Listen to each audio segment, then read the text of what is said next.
और टीआरएफ की ताजा धमकी से पीएम पैकेज कश्मीरी पंडित कर्मचारियों की चिंताएं बढ़ गई हैं। उनका कहना है कि वर्तमान परिस्थितियों में घाटी में काम करना सुरक्षित नहीं है। उन्होंने अपनी लंबित मांगों पर प्रधानमंत्री और गृह मंत्री से हस्तक्षेप करने की आग्रह किया है।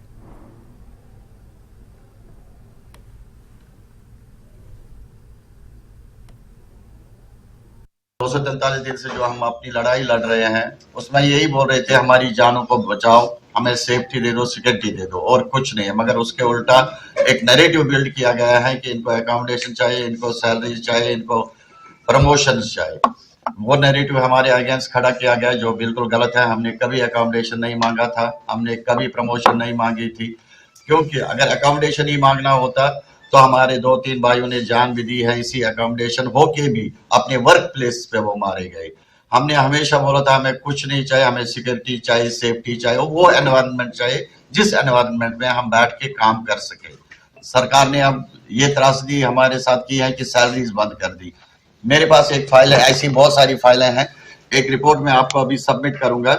एक फाइल है हमारे पास जो पीएम पैकेज का एम्प्लॉय है, उसकी सैलरी बंद की गई है। ये उसकी कंप्लीट फाइल है जो लिवर सिरोसिस का पेशेंट है, at the verge of death है। ये इसने अप्लाई किया था ट्रांसफर के लिए, इसको ट्रांसफर नहीं हुई, उल्टा इसकी सैलरीज बंद कर दी गई।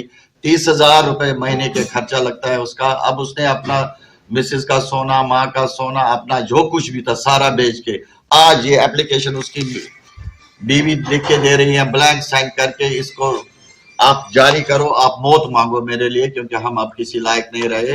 अब एक सहारा हमारे पास है, वो है घर। अब घर बेचना पड़ेगा। इससे अच्छा है कि आप मेरी मौत की दुआ कर दो, मुझे मार दो। ये सर्टिफिकेट लिख के दे रहा है डॉक्टर। ये बोल रहा है इस पेशेंट का जेके यूटी में कोई इलाज नहीं होगा, जेके यूटी से बाहर ही हो सकता है। क्या कोई हमें समझा सकता है, क्या स्टेट ऑफ इंडिया समझा सकती है, क्या नेशन ऑफ इंडिया बता सकता है कि 4200 लोगों को, 4200 कश्मीरी पंडित्स को घाटी में आप रखते हो, वो भी स्कैटर्ड तरीके से, जिसमें पॉलिसीज ऐसी है, इनकम्प्लीट रिहैबिलिटेशन स्ट्रक्चर है, इनएडिक्वेट सिक्योरिटी पॉलिसीज है। क्या 4200 बेंचमार्क फिगर है जिसमें आप इसे रिहैबिलिटेशन क्लेम करते हैं? ये रिहैबिलिटेशन नहीं है।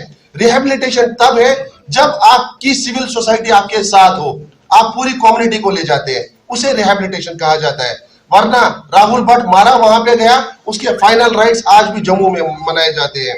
पूरन कृष्ण भट्ट जी की हत्या वहां हुई, डेड बॉडी यहाँ लाई जाती है। इसे रिहैबिलिटेशन नहीं कहते, इसे एक कॉस्मेटिक प्लान कहते हैं। जो ये सैलरी इन्होंने बंद की, उसका जीता जागता जो हमारे पास एग्जाम्पल है, आज इसका 10वां दिन था। दीपक ये चांद जी भट्ट का आज इसका 10वां दिन था। तो इनकी भी सैलरी है। ये ऐसे रोग से पीड़ित थे जो लाइफ कंज्यूमिंग डिजीज थी, जिसका खर्चा 30-40 हजार आ रहा था महीने का, और ये मजबूरी में ज्वाइन करने गए। उसके बावजूद भी इसकी सैलरी नहीं दी गई पिछले 3 महीनों से। जबकि जेएंडके का सीएसआर बोलता है अगर किसी को लाइफ कंज्यूमिंग डिजीज हो, he can get salary while sitting at home for at least 2 years। इसके पास सारे मेडिकल प्रूफ थे और डॉक्टरों ने इसको रिकमेंड किया था कि आपको केयर की जरूरत है। इसके बावजूद भी पिछले कुछ सालों से इसने ट्रांसफर की गुहार लगाई थी।